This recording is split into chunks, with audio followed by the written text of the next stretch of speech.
Hello, hi, and welcome back to Z.A.T.O. I love the world and everything in it. How are you doing? Whew, how about that last time we were together? We certainly learned a lot in that hour and a half of reading. There's so much to unpack there. We know now the circumstances behind Ira's disappearance. We know that it is tied to some sort of mental collapse that she experienced while being treated for some kind of mental illness. She stopped taking the medication for some reason at some point, and it seemed like when she left, she stated that during that final meeting she had with Marina that it was too late to go back, like she couldn't do anything about it anymore. We also know that Marina's brother was the one that was treating her for said mental illness, and that Marina had also experienced something similar in the past herself, and now it seems like Wadim's father is experiencing something similar because he was harassing her for an answer as to what was going on. So some people clearly know what's going on here, and the fact that there is a research center involved directly in this town, it's leading me down the path of seeing a similar situation to another visual novel series that I've read. I don't want to spoil it. Those that are watching that know what I'm talking about, that have read that series or seen the anime before. But it seems like there's something endemic to this city that is causing people to just kind of mentally collapse somehow. And I have to wonder now if Asya is experiencing similar things, because we've seen a few moments with her sort of struggling with weird, like there's been times where it feels like she's completely lost grip on reality. So I'm wondering if we're kind of going to just see this all happen from first person at this point, from her point of view. But there's a lot going on here, and I think that we're kind of at the point now where the story's going to start showing its hand. So I'm excited. Let's get right back into things. The world is as bright as a sunless day allows. The air is clear and soft despite the cold. The statue on the main square shines in silver. I have already made my rounds around the city. Also, jam time again? It's been a wonderful time as usual. I've seen all that there is to see. I've admired all that there is to admire. Is what I would say if I were a liar.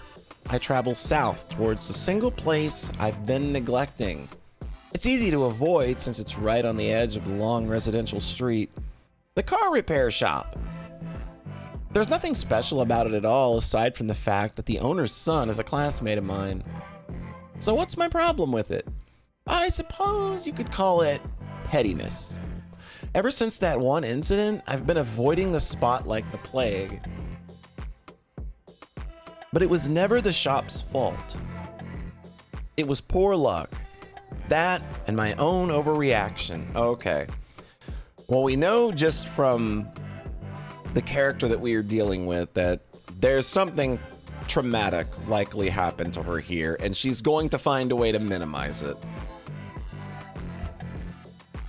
But she's still determined to send that message of love to the universe, though, so maybe unwiring whatever happened here will help her kind of do that. If I want to achieve my goal, I need to get over myself and face it. That's right, I'm sticking to it. I'm sending my message to the universe. Of course, there are requirements that I have to meet. I need to take in and process the beauty of the whole entire world and achieve the right signal strength. If I can't find the beauty in everything this town has to offer, how can I ever grasp the grandeur of the planet, let alone the universe? I'm well familiar with every part of Workuta 5. So excluding one area because of an old joke gone wrong is just unfair. Okay, she got bullied in the auto repair shop. I'm sorry, car repair shop. I'll fix my mistake. Ah, I momentarily freeze up and scoot behind the corner. Just now, was that Garen walking down the side of the road? I peek out just to check. That's right, asshole detected. He's marching quickly, hands in pockets. A couple of times he turns around to make sure he's not being followed. Huh. I wait until he's at a good distance away before I come out of my hiding. I'd rather not encounter him after what happened yesterday. Eesh. He's never been this crude with me before. I mean, there are plenty of people on the street, so maybe I'm being overly cautious. But better safe than sorry, right? Yeah, any chance we can get to avoid conflict with this asshole, I'm all on board for. That's good instincts there, girl. The road ends. There's a workshop. It's bathed in pure white light, almost as if it's glowing, inviting me in. I take a look around and don't see anyone, just cold, empty cars, some crates stacked in the building, concrete slabs. The snow keeps softly flowing down from the hills. It's quiet.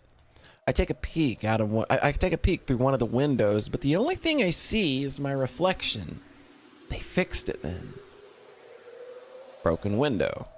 Did you break a window? Is there really nobody inside? It's not like I particularly wanted to enter, but I thought that might be the best way to go about it. Have a quick glance, see how normal everything is, then leave. Nice and simple. It looks like they're closed today, though. I was certain they worked on Sundays, too. I should just check the schedule on the door. There. A scratched up metal plate. Let's see.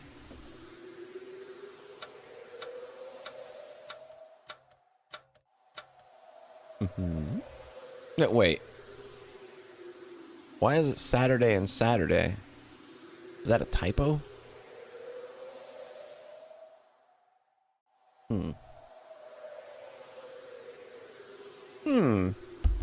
Should be open. It's Sunday, just past 12. I knock on the door, then give it a tug. It won't budge. Eh? I give it another tug and then a push. That's strange. Maybe it's not the time yet? But then, if not today, would the universe really hold me back like that? No. Let's not jump to such conclusions. The mechanics are probably on lunch break. Huh, of course! Though I don't believe they'd had it listed. Did I miss that?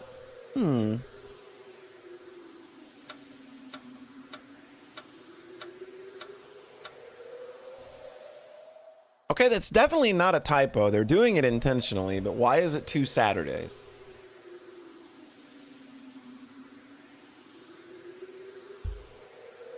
No lunch break. So it's not me being inattentive. Then why? Oh, maybe it's some sort of holiday today? I'm bad at keeping track of things like that. Still, shouldn't there be a notice or... Wait. I look over at the metal plate again. Wait, what? Huh? Okay, we're in the brain zone now. Like, did something... Alright, if there's... Okay, if there's anything that could point toward me being right and that our girl may be suffering the effects of whatever's going on in this town now, I think this might be it. Huh? Oh, Lord. What? Now there's a 3rd Saturday. Monday, Tuesday, Saturday. Okay. Wait. All right, it's that's my favorite. That's my favorite day of the week, and that's best part of the weekend. That doesn't seem like what? I rub my eyes and blink intensely. Did I not get enough sleep? I'm just not seeing straight. I shouldn't have read so much before I went. I shouldn't have read so much before I went to bed. I need to focus. Focus. Okay. What? Water day. All right. Saturday.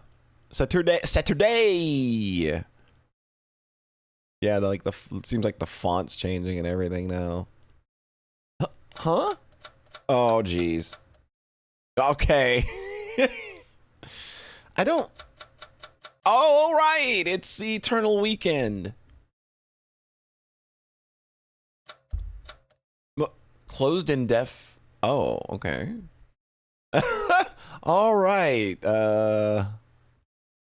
Why does. What the hell is going on? It's okay. I got it. I know what this is. I shut my eyes. It's just a dream. I've seen these things before. Come to my apartment door, but the number's all messed up and wrong. I need to make an urgent call, but the rotary dial warps into a spiral. I'm running through my school and can't find the right classroom because the number I need doesn't exist. In times like this, I need to firmly close my eyes. I need to understand this isn't real. Then, when my eyes open, I'll be in my room. I'll see the morning light beaming in through the window, projecting a bright square on the wall. I'll look into the silver of the sky outside. And it'll be a soft hue, pink or blue, sliver of sky outside, by the way. Sliver and silver, those are two words that are very easy to read interchangeably. Well, that didn't work. This doesn't look like your bedroom. I open.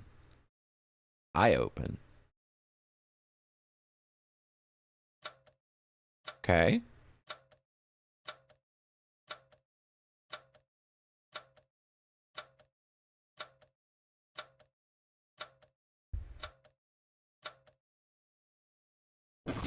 Toshia's what? What was that? Tashia's face is okay. So the name Tasha has come up a lot too, and I don't think a single other person has mentioned anybody by the name Tasha. So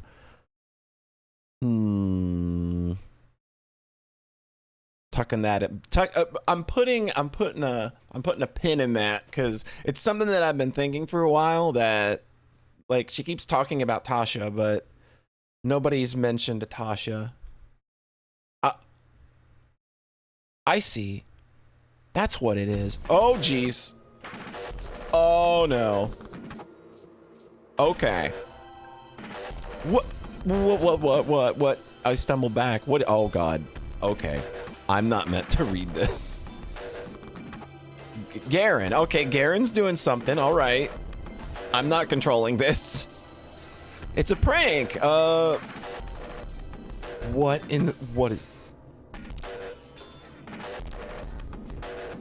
You really helped me out today, Wadim. What in the world? Okay, wait. All right, we can go back. We can look at this. I stumble back. What is this? What is this? What's going on? My vision's clear. I look around. It's all the same. Is this a prank? No, there's no one here. Is this a prank? Is this a prank? Garen has played a lot of those on me. Garen. Yes, it's him. On the way here, I saw him walking from the opposite direction. He was nervous. He was walking from the opposite direction. He was walking from here. He was walking here because he decided to play a prank on me. He was looking around because he set up a little surprise for me and didn't want to spoil the fun. Good thing I hid, because otherwise I'd spoil the fun. Wow, this is quite a prank. You really outdid yourself. How did you set it up? How did you do this? How did you know, Garen? Tell me. How did you know? How did you know? I wonder how you did this, Garen. Please, tell me. I'm dumb. I can't figure it out. You must be very smart. You must be shrewd. You must be tricky. That's really amazing. You're really amazing. It's amazing how I'm surrounded by people so smart. You really helped me out today, Vadim. Today I've set out to fall deeper than before, to fall deeper in love. Right now I'm so full of love, I feel like I'm gonna vomit. I'm so grateful my fingers won't stop shaking. Thank you, Vadim. I won't forget this till the day I die. The window still won't let me peer inside. It's way too bright, so all I see is my own silhouette. The snowfall's neither harsh nor light because there is no snowfall, only snow. No, I misunderstood. Who said that I can't peer inside? That's me. That's me behind the glass. I'm looking in and looking out at the same time. I'm looking in and looking out the window. I see. What do you see, Asya? What do you see from the side of the sealed body shop?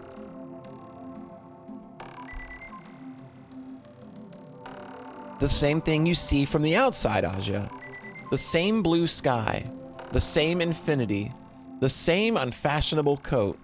Oh, what was that? That's jammed signal C. I have no idea what's going on here. We're almost 20 minutes into this episode, and I think we just skydived into the brain zone in a very real way. Again, if there's any indication this girl may be suffering some effects of whatever's going on in this city, I think that this scene here might be what's supposed to point us in that direction. It smells of oil. The air is so thick, I feel like I'm choking. Ah. Ha. It feels like I have grit under my nails. My hands are cold. It's dark. Am I covered in dirt? Everything's lined with sour dust. As if the void sticks to my skin and coats the inside of my mouth and lungs. It's almost enough to make me puke. Okay.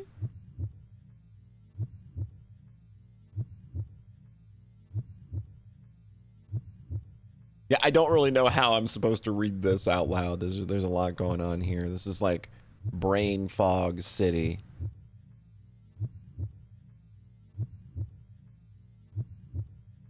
What are they saying? Are they addressing me? Do they know that I'm here? Are they laughing? The voices have become completely unintelligible. So I'm thinking she's having a traumatic flashback to whatever happened in this auto repair shop. Like, if we're thinking about like the ways that they would prank her, maybe they like locked her in here and they're all just kind of standing outside laughing at her being scared and flailing around. The wall between us is becoming thicker by the second. I have to cry out to them. Maybe this time... Nothing comes out. Or does it? It's like my words collapse against a wall before they reach them. A wall. That's right.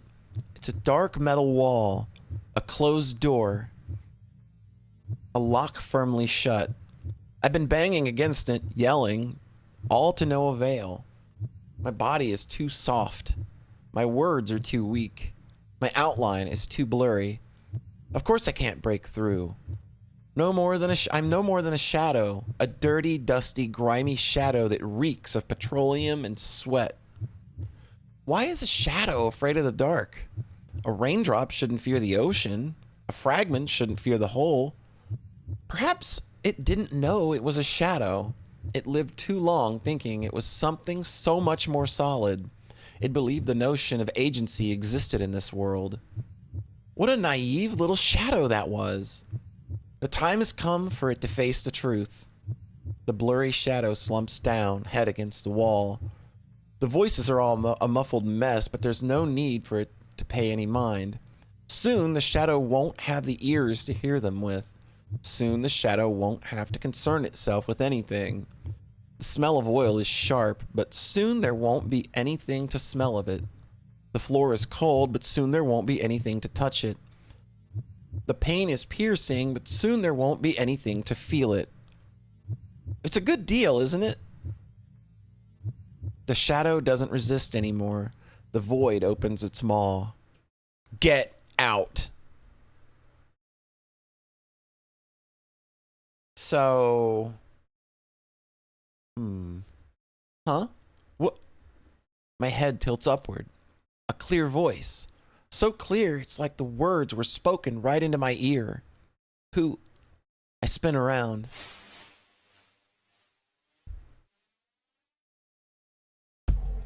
A window. Was it always there? A pale light seeps through the frost. The thin glass barrier is impossibly far. But maybe I can... No, I have to. I stumble and grope my way through the darkness. Ah! My hand strikes against something cold and heavy. What's that? Metal? A tool? Doesn't matter. Something to grab onto. The weight steadies me. Well, this thing sure is hefty. Or maybe I'm just out of shape. No, that's not true. I do have a shape. My body has a steady form. Of course it does, because my hand is firmly clasped around the wrench. I feel its temperature, weight, and texture. It's there. I'm there. My arm rises. Okay, she's gonna break the window to get out. If this doesn't work, it's gonna be really embarrassing. Embarrassing? Who cares? You either do or don't. It's as simple as that. That's right. It is that simple. My arm swings down.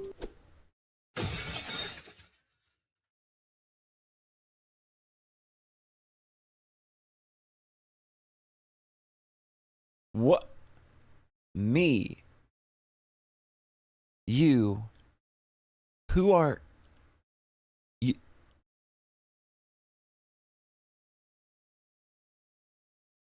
Yeah. Okay. I think I've got... I think I know what's going on here. I think I know what happened here.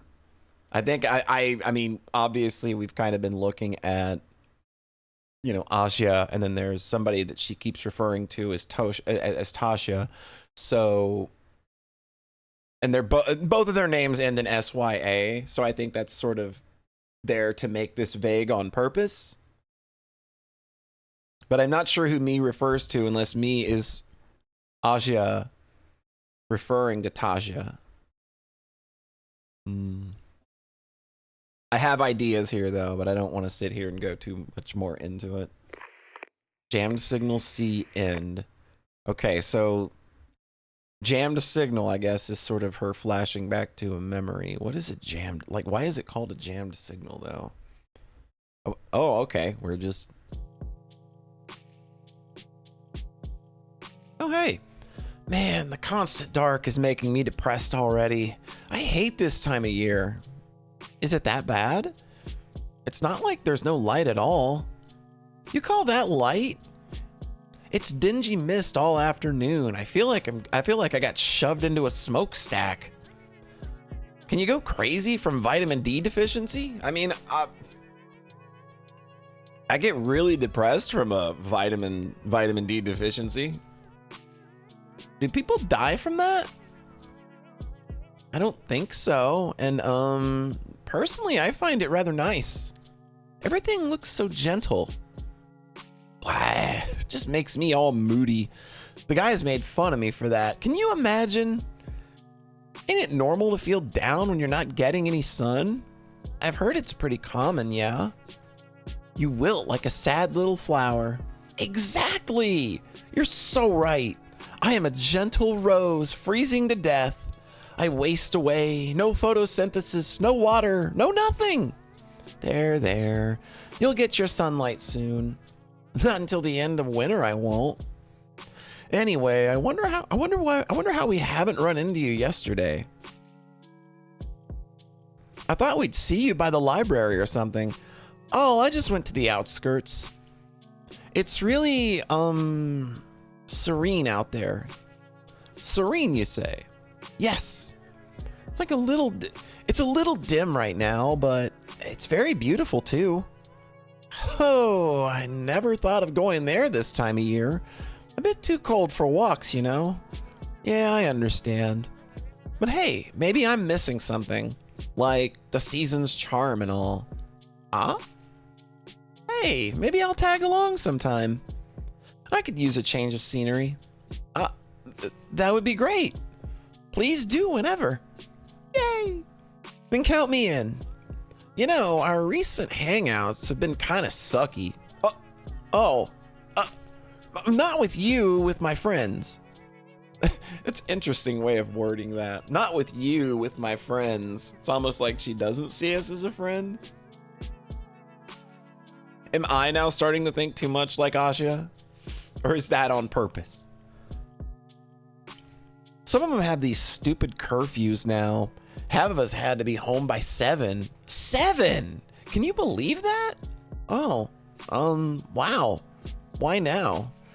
Parents are worried because of Ira being gone. I mean, I get it, but it's been 4 days.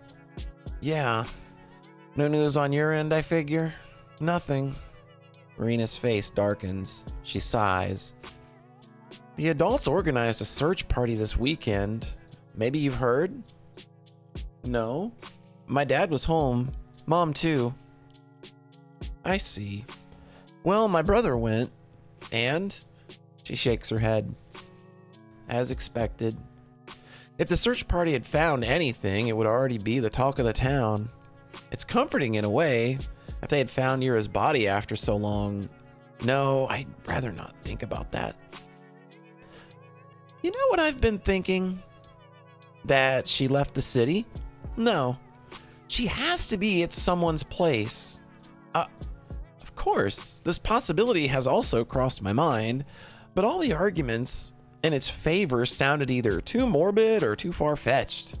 Do you mean she was kidnapped? I don't know. She could be staying on her own accord, but where would that be? I can't think of anyone Ira would trust that much. Well, there's the two of us for starters. Huh? We're the last 2 people that saw her, right? Who's to say one of us isn't guilty? But we weren't even that close. And Ira, she's not in my apartment. I think I would know. How do I know if you're telling the truth? But Marina, I don't like this joke. Sorry. I'm just speaking from the point of view of the investigation. Ask me the same thing, I'll stumble the same way. The only means to prove my innocence would be a house search. I kind of have a theory on what might be going on. You do? Yep. It's more of a hunch, but the more I think about it, Marina looks around. I don't like whispering about stuff like this at school, though. You know what? How about I call you later? Oh, like in the evening? Yeah. Can I have your number?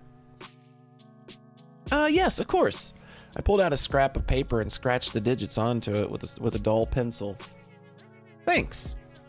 I have some plans before that, so I'll dial as soon as I get back.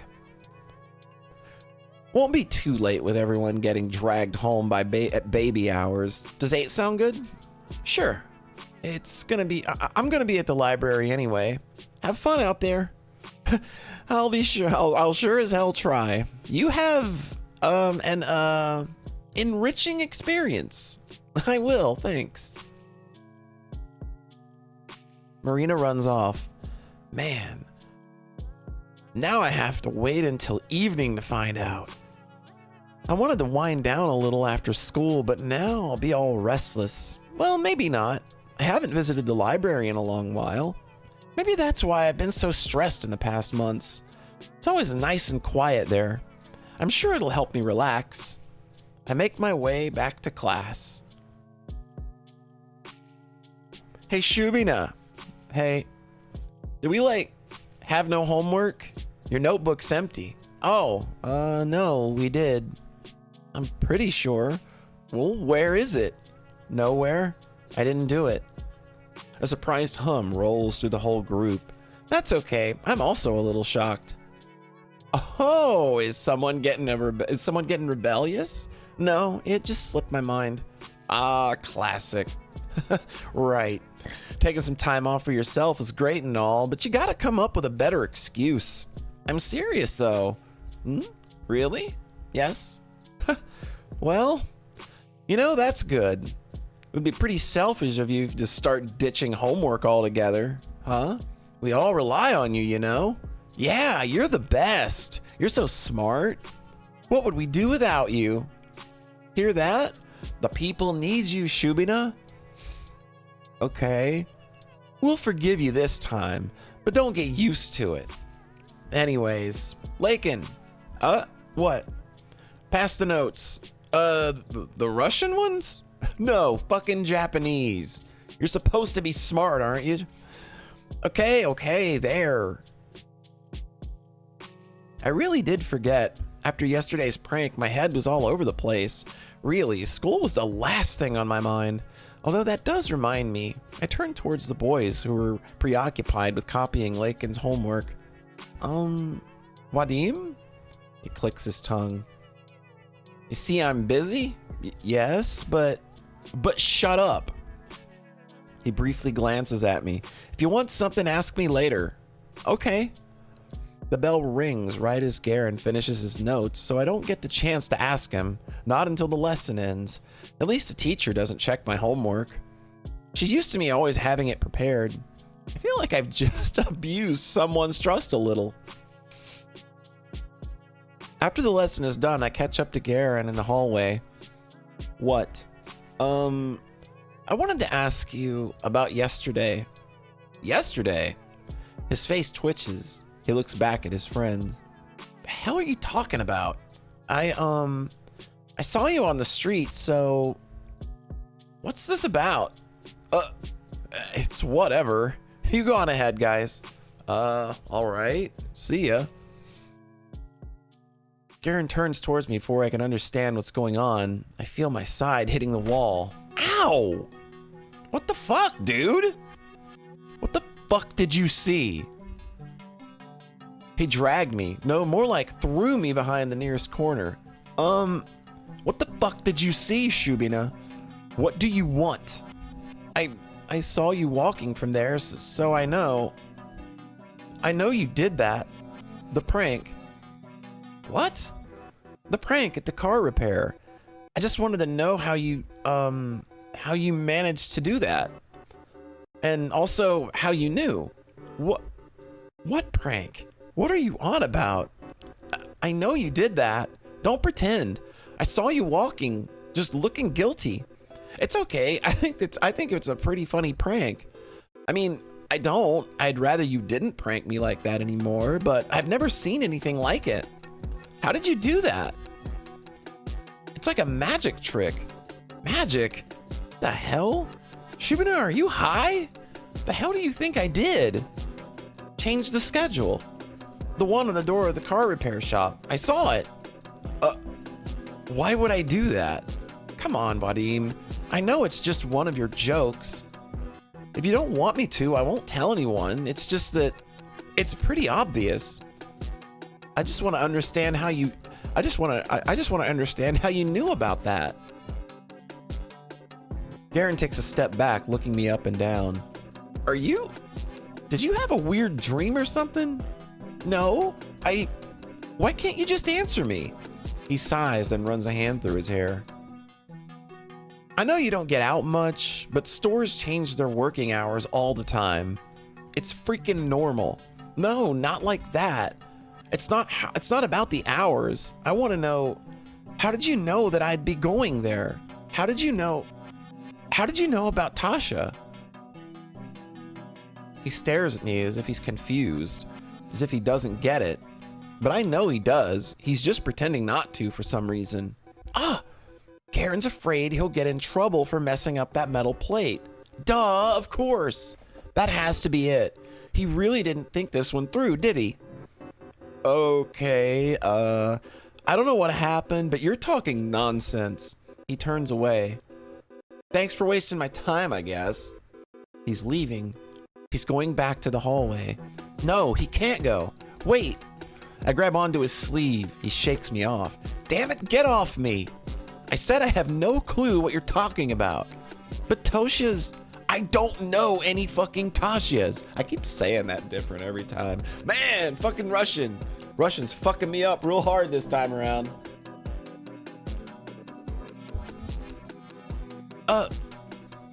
He walks off hastily as if I were contagious. Why? This doesn't make sense. Garen has never had any issue admitting to a prank. Didn't he take pride in pulling them off? So if he's managed something so elaborate, shouldn't he be bragging about it to the boys? Why is he so dead set on playing dumb?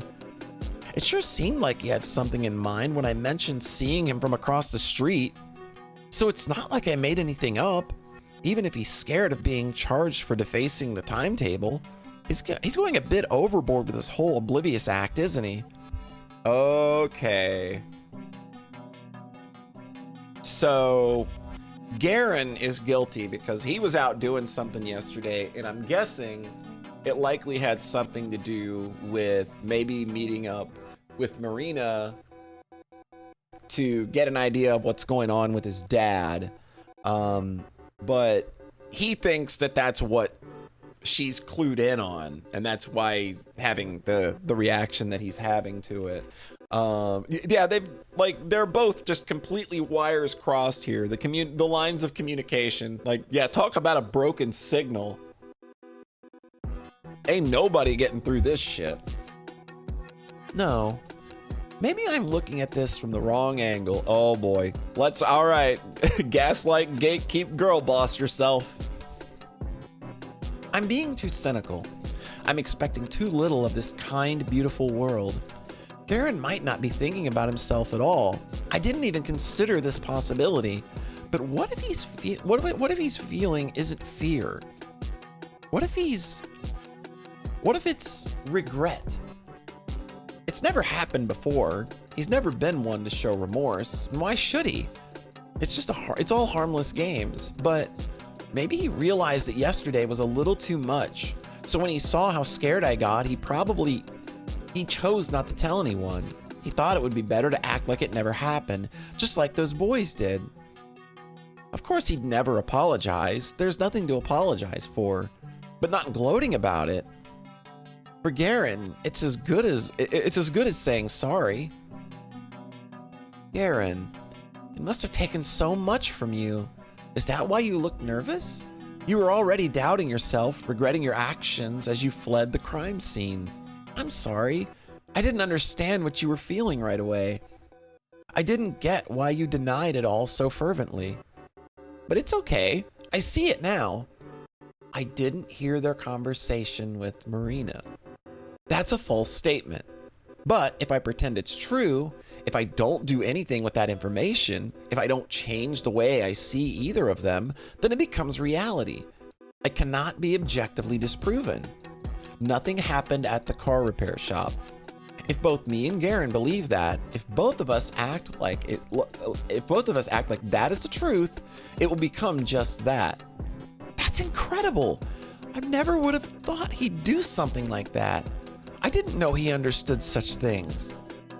I'm still not sure how he learned about Tasha saving me, or how he knew I'd go there again.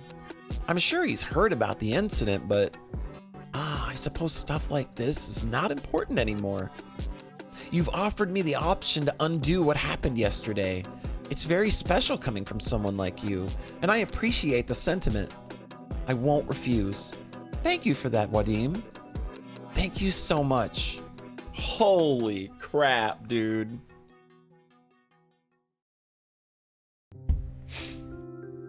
Jesus. The town library. It feels like it's been ages since I last visited here. Objectively, it's very small. My mind involuntarily compares it to the Lenin Library in Moscow.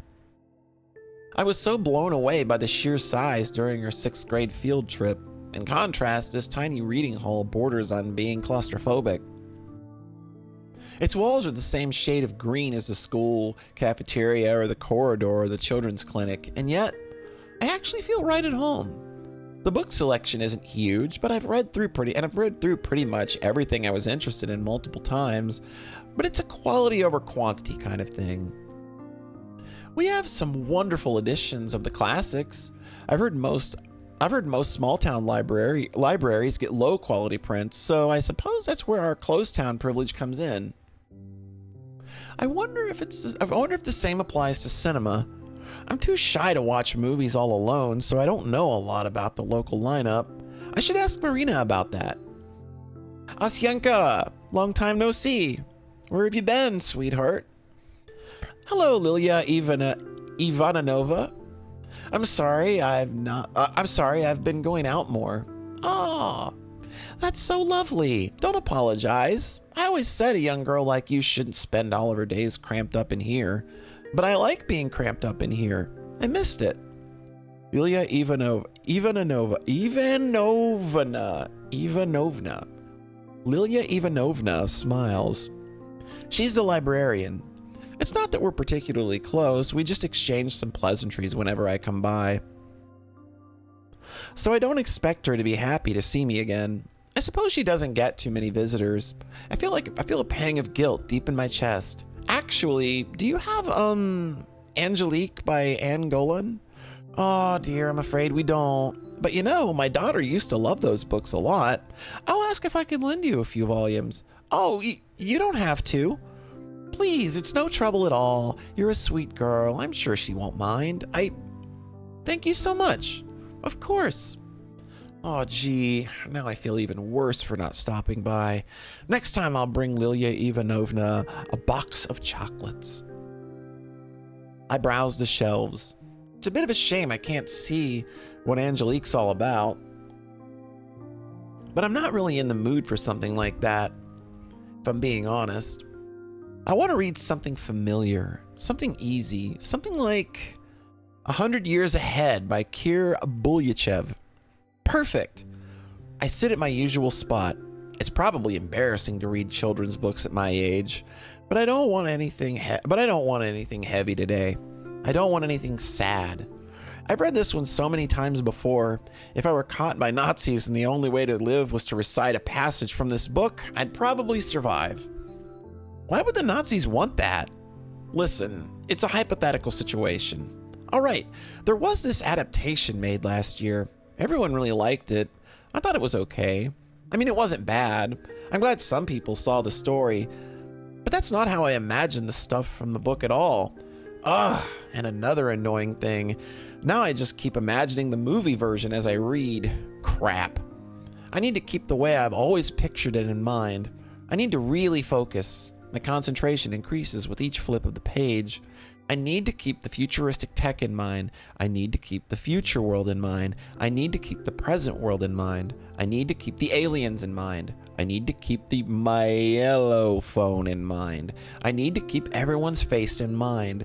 I need to keep Werther's face in mind. I need to keep Kolya's face in mind. I need to keep Alice's face in mind. I need to keep Tasha's face in mind. I need to keep her face in mind. Keep it in mind. Keep it in mind. Keep it in mind. Ah! This isn't helping me relax at all. I shut the book and slumped down on the table. Maybe it wasn't a good idea to read this. I wanted something I wouldn't need to think too hard about. Well, it's no biggie. The kids section has plenty of other stuff. I get up and go grab something else. A fairy tale will do. Morozko. This is a really good edition. Something about it always fascinated me in a way I found hard to place. Perhaps it was the tone. The folk version has a more morbid ending compared to the published story. That's how it often is with fairy tales. But this retelling, something about it always felt off to me, even when I read through it as a little kid. It felt like the text was covering up something I shouldn't see. Are you warm, my lass? I am, Morozko, Mashinka responded, shivering. Morozko leaned in lower, cracking and clicking. I really think children like being scared. Even when there's no reason to, they'll try their hardest to come up with one. You can You can stare at a beautiful book illustration and refuse to trust it. You can read a short, sweet, cautionary tale and imagine something horrific. Are you warm, my lass? Are you warm, my beauty? I am, Morozko, Mashinka responded, teeth chattering from the cold. The frost grew stronger. The girl's cheeks burned bright red. She breathed white mist. Her fingers barely moved. Are we all thrill seekers as children? Maybe it's a simple survival instinct. Always prepare yourself for the worst. Always imagine a scary face staring from the dark. Always think twice about what hides behind a smile. Are you warm, my lass? Are you warm, my beauty? Are you warm, my dear? Oh, so warm, Morozko, the girl responded, her voice growing silent. No, that doesn't sound right. What a depressing life it would be if we always had to scare ourselves into experiencing its best moments. At least, I'm not like that anymore. I don't imagine scary things where there are none, because I know the world better than that. I know there is no more to love than there is to despise or fear. It's not some impulsive emotional choice. No, it's the only rational conclusion to everything.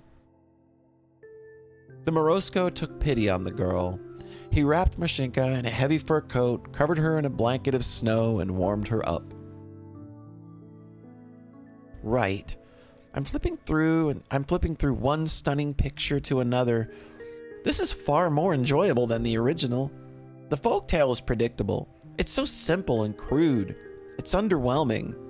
The good girl respects the rules of the ritual and lives. The bad girl breaks the rules and rides back to her mother, a frozen... Oh, this is, Father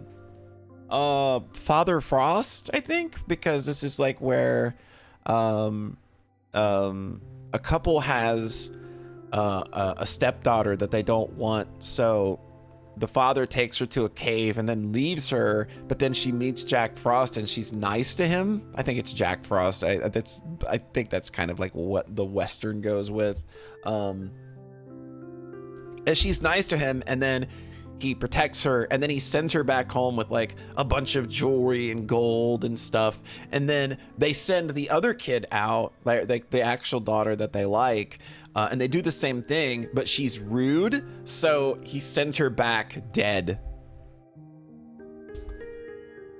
It's an interesting piece of folklore, but the idea of it, I'm not sure what a modern kid could glean from that. Maybe Garen was right. I am getting rebellious. Although, if we look at Morozko, the entity, as if he were an extension of the universe's will, oh, I think I'm getting it. The real meaning. Of course, that's what it is. Morozko is the natural order. It's the will of the world. Yes, you may fear it. You may find yourself in a situation when any positive thing towards you, it may seem impossible, but you must gather all your strength and love it still. And then you will surely be rewarded. Yes, yes, yes. How have I never noticed it before? It's been beating me over the head all along. Now I see. In that sense, it's an incredible story. In that sense, every child across the world has got to read it. I look down at a page I've never seen before. It's Morozko and Mashinka and every other character's smiling face, smiling wide and looking right at me. I did it. I got the message. The lesson you've been trying to get through to me all these years. I finally understood it. This is my little celebration. This is my acknowledgement. Today I've realized something very good and important. I stare at the page, this never before seen page, and I am filled with gratitude. I know that it's just for me and my eyes only. Nobody in the world but me has seen these smiles. What an incredible honor. I'm such a lucky girl. Goodbye, Lilia Ivanovna. Oh? Goodbye, Asya. Stay safe. Of course I'll be safe, because I've got this amazing blessing, this acknowledgement on my side. I'll be okay no matter what. Dude, what is going on?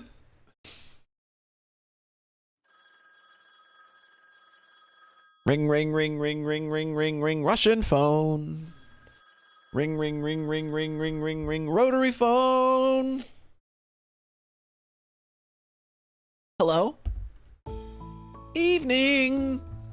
I hear Marina's cheery voice on the other end of the phone. Good evening, Marina. You're late. Huh? What do you mean? It's basically 8. It's a quarter past. Maybe I should have been the one to call. Sorry, I wasn't aware we were on a timer.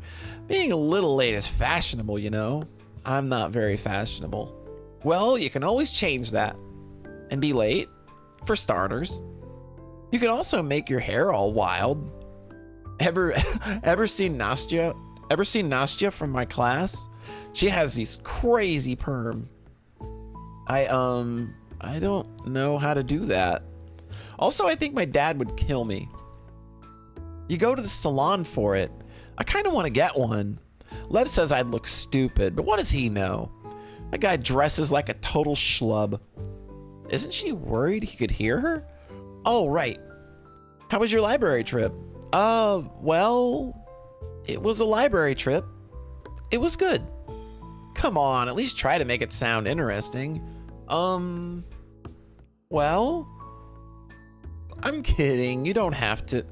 It was enlightening. Perhaps everything I've believed until today was wrong. But the me you're speaking to right now is a much wiser and braver person than before. That trip was pivotal. It was monumental. Whoa. Sounds like I need to go read more books. That's what I'm talking about. Never underestimate the quiet types, they say. How was your hangout? Neither pivotal nor monumental, I'm afraid. Sat at the cafe, looked at some magazines, got the new Rovesnik.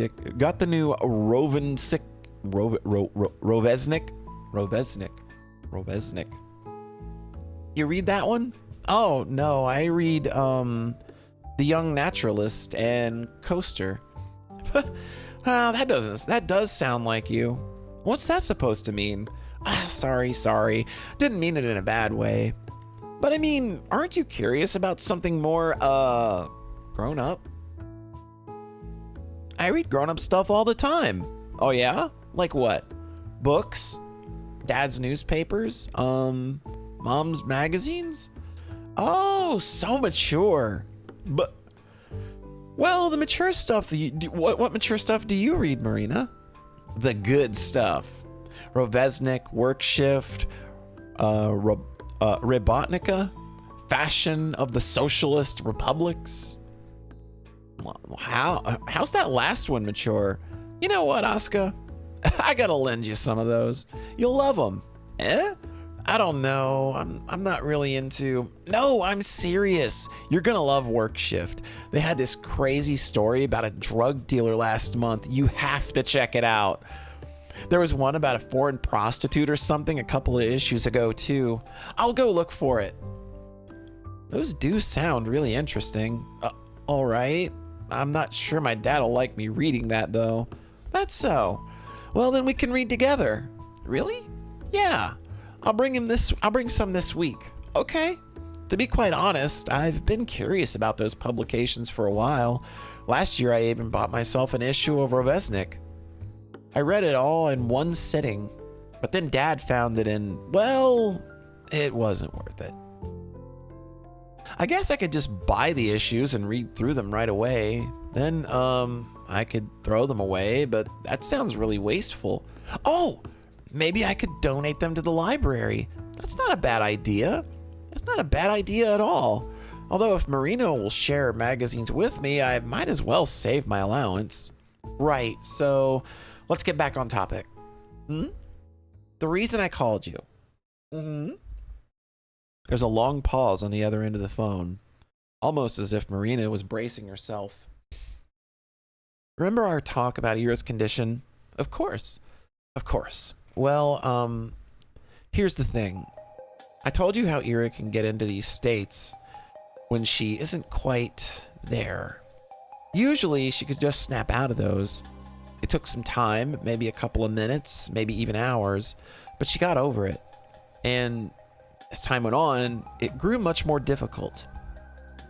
The treatment helped. The pills acted as stabilizers.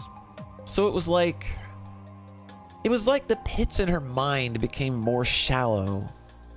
They still formed, but they became easier to manage, easier to climb from. And when Ira stopped taking them, it was like being dropped right into the middle of a canyon. Marina paused. The way she spoke sounded as if she had to force out every word, made worse by the muffled receiver. And that's just half the problem. There's more. When you stay in that state for too long, you begin to deteriorate. Huh? The human brain isn't made to handle that sort of stress. So as a result, our consciousness, our higher functions start to decay. Oh, okay. So when she said that she couldn't write anymore, she literally can't write anymore. I get you. Well, in other words, we gradually lose what makes us human. I don't know if it's irreversible, but from all I've heard, that's how it is. I feel a cold lump in my throat. Higher functions deteriorating? Losing what makes us human? Just what the hell kind of illness is that? When we saw Ira the other day, it seemed like she'd been out of it for hours. So there's a high chance that if she didn't snap out of it soon after, her consciousness began to fall apart. But here's the thing. She couldn't have run off in such a state. Finding a place to hide would also be extremely difficult. She wouldn't be capable of coming up with a covert hiding spot. At least not anything that multiple search parties would manage to overlook. So what do you think she did? She went home. Huh? You know how walking home can kind of feel like autopilot? It's not something you need to actively think about. So even if Ira became completely dazed, it's very possible she still found her way home, although it must have taken her a while. I don't get it. She was declared missing that same evening. If she came back, why would they file a report? I think they really did believe she disappeared.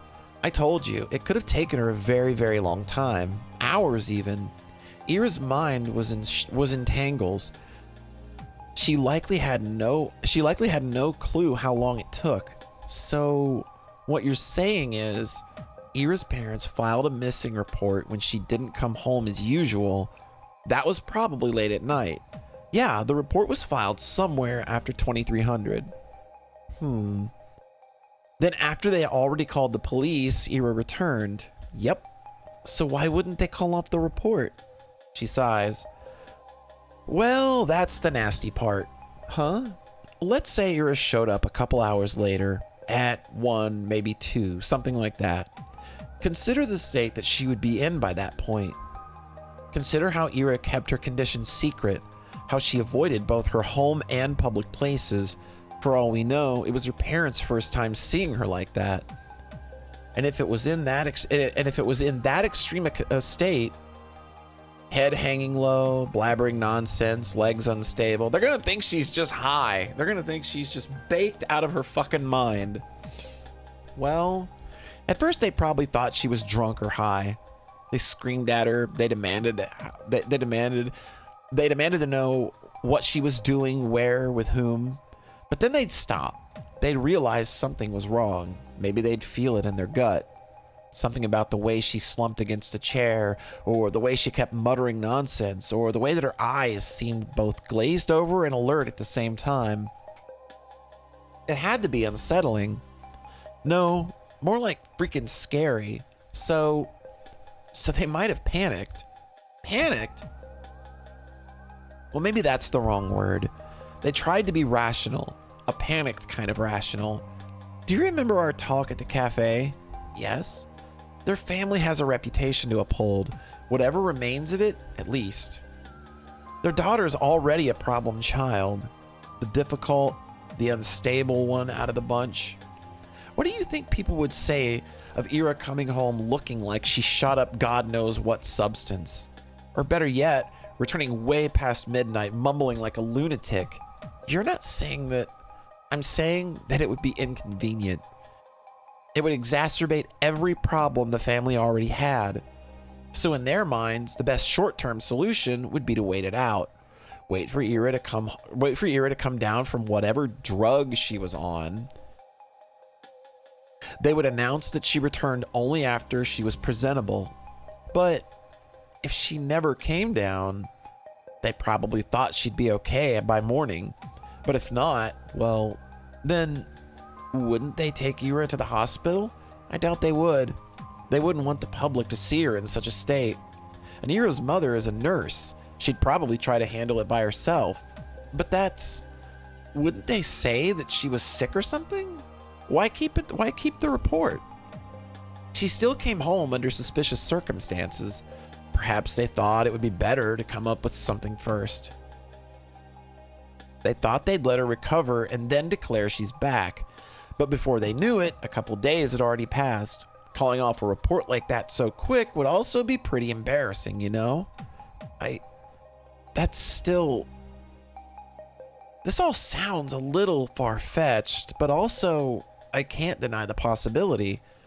I don't know Ira's parents personally, but even I'm aware of how dire their reputation is.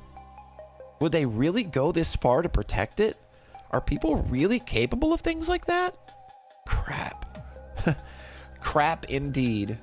But if everything's as you said it is and Ira still hasn't come down, that means, yes, her condition is only getting worse. We have to do something. I look around. The TV is still playing in the living room. For a couple of seconds, I stare at the door, holding my breath. Asya, you good there? Yes, sorry. It's okay. I just need to be quieter. Oh, I see. But yeah, I agree. I've tried calling their place before, but it's either no response or one of her parents, so that was useless. I also thought we could ask Tolik, but we gotta skip school for that. Why? He goes to kindergarten.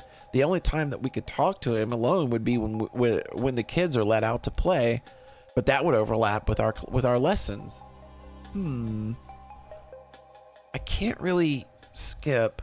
That's fine. I can. Really? Sure. Lev will get a call, but it's no biggie. If you say so. Yeah, I'll go there. Still, there's no guarantee that asking him will work, so I'd like to go to Ira's place to see how things are with my own eyes. Yes, that would be smart. But I think it might work better if I'm not alone. You want me to tag along? If you don't mind, we can meet up after classes end. You have how many lessons? 5? Okay, great. 12:30 at the gate then. You in? Of course, I'm in. Awesome. Then I'll see you there? Yes, see you. Wait. Can I write your number down as well? Oh, yeah, of course. I mark it down in the notepad I've been doodling in. Okay, got it. Now you can annoy my brother all you want. I'd never. I'm just joshing. Good night, Asya. Good night. Beep. Well, now we've got a plan. We're gonna scope out the kindergarten and just, maybe that was probably something we should have done from the get-go. Stop by Ira's house. Maybe see what's going on there. The headset gently clicks against the cradle. I'm home again. The clock is softly ticking from the hallway. The TV continues to mutter from the living room. I look down at the shapes I've scribbled absent-mindedly during our conversation. The cross-hatching is really dense in parts. I don't remember focusing that much. I don't think I was meaning to draw anything. I don't think I was, yet when I look at this shape more closely, when I scan its dark, blurry outline, my eyes glide over its hunched back, then down the wave of hair, then deeper, closer towards where its face is meant to be. The shadows shrouding it are almost too heavy. There's just one thing my mind can parse. 2 things. I smile as Ira's frightened eyes are locked with mine. I miss you. I really, really miss you. Woo! All right. I do believe we are going to go ahead and call things there. So, yeah. We still got a lot out of this one, too. Asya is definitely not doing good mentally. It does seem that she's starting to fracture in similar ways. If the auto repair scene was any indication, there's something going on there. Garen is most definitely suspicious of her because he thinks that she's on to whatever is going on with him. And, oh boy.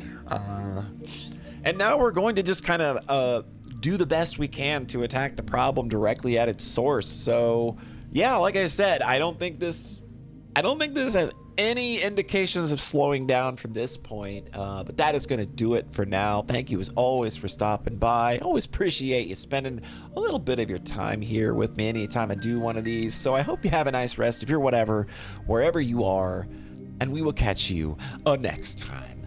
Bye!